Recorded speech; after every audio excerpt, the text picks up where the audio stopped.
You're about to watch a video originally recorded for one of my social media platforms, and you can find out more about that on my website. And if you'd like to learn more about mental and emotional health, how to deal with past traumas and living life as a highly sensitive person, then please make sure you've subscribed and you've turned on the notifications so you know each and every time I post a video. Now, let's pretend that we have two people that work for the same company, okay? We're going to call the first guy Terry. Now, Terry grew up in a family that was pretty a stable environment, okay? Of course, there were things that happened along the way. There were difficulties that occurred, but predominantly he had two parents that were able to love him and nurture him through and be there for him financially and emotionally and everything else. Now, when Terry left school, he didn't really know what he wanted to do with his life, and he started to feel a little bit lost and started to experience some quite heavy low mood. And luckily, his parents had been saving up a fund for him every month, and they said, look, why don't you take this fund and take a year out, go traveling and try and find yourself. Maybe when you come back, you'll know what you wanted to do. So Terry went off traveling for a year, did a bit of partying, a bit of drinking, did a little bit of finding himself actually as well. But when he came back, he still didn't really know what he wanted to do. And he was still doing a little bit of partying, kind of habits that he'd fallen into. And because he didn't know what he wanted to do, anxiety started to become quite a big part of his life. So he was experiencing anxiety to quite a high degree. Now, again, luckily, Terry had a family member who'd been on this mindfulness retreat and said to Terry, why don't you try it? So Terry tried it, went on this 3-day retreat, and when he came back, mindfulness had changed his life. He very quickly was able to reground himself, and he found himself a job in the company that we're talking about. When he started at that company, he was very open to talk about his mental health and his struggles that he had with anxiety, and he was driving the change, putting on some events at the company around mental health.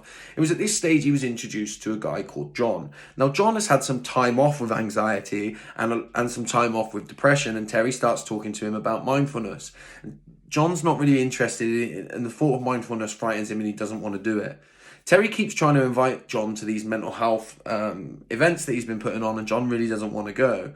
Terry starts to become quite frustrated with John coming and starts talking about maybe if he doesn't want to help himself, then we shouldn't help John, right? What Terry doesn't know about John is that John grew up in relative poverty. His dad was a violent alcoholic, and John was around when there was lots of domestic abuse. John spent most of his time upstairs, pretty frightened, never really wanted to go downstairs. And so the idea of mindfulness absolutely terrifies him. Just shutting his eyes is something that as a child he didn't want to do even when he got into bed because he didn't know what would happen to his mum. He's terrified of confrontation, and being around large crowds makes him feel awkward. He has been trying therapy throughout his life, but he finds it very, very intense.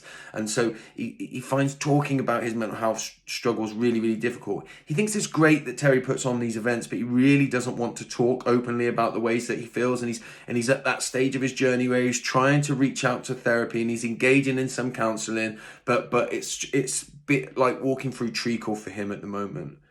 Terry suggests that John should maybe talk about his struggles, and maybe he could speak about the next event where Terry's running an event where everybody that's willing to talk openly about their mental health is going to receive a award. John feels quite shamed because he doesn't want to talk about it, and it makes him feel like somehow he's letting everybody down for not speaking about the ways that he feels. John retreats even more and eventually stops showing up at work because he doesn't like having to deal with the constant barrage of trying to get him to do something that he doesn't feel comfortable doing. It's really, really important that we understand that everybody experiences difficulties in a different way. We all have different life stories that lead to us to deal with things in a different way. And it's really, really important that we don't try and push our narrative onto other people. What's vital is that we create open and free spaces where people get to explore the ways that they feel in a way that makes them feel comfortable.